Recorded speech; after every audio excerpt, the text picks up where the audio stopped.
Au mois de décembre, je vous avais expliqué comment marcoter une vigne, une marcotte aérienne. Nous sommes maintenant fin mai, et bien voici comment cette marcotte a évolué.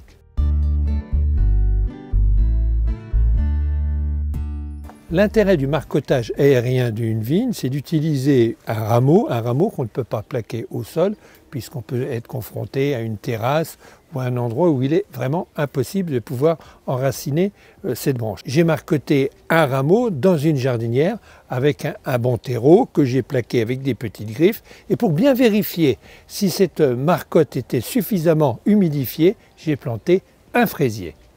Alors maintenant, on va voir l'évolution de cette marcotte, donc décembre, janvier, février, mars, avril, mai, ça fait quasiment 6 mois. Le fraisier a bien évolué, on voit que les rameaux poussent, donc ça, marcoté ou pas, de toute façon, les feuilles se seraient développées, la vigne se serait développée. Alors maintenant, on va regarder la branche qui m'a servi, le rameau qui m'a servi, le sarment qui m'a servi justement à être marcoté, avec la graffe qui maintient le rameau.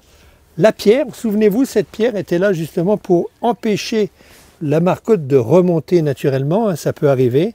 Et alors maintenant, ce qui est intéressant, c'est de savoir si y a-t-il des racines, oui ou non. Alors pour ça, c'est simple, on va soulever cette pierre et à l'intérieur, on peut voir qu'il y a une racine qui est superficielle. S'il y en a une racine superficielle, c'est signe qu'il y a d'autres racines en dessous. On va faire juste un tout petit test, on va tirer un petit peu sur la marcotte et on s'aperçoit qu'elle est bien accrochée au terreau, au substrat de la jardinière. Je le repose soigneusement. Alors maintenant, on va faire évoluer cette marcotte.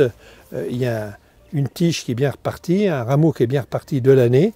Et ce rameau m'intéresse beaucoup. En revanche, les autres m'intéressent un peu moins.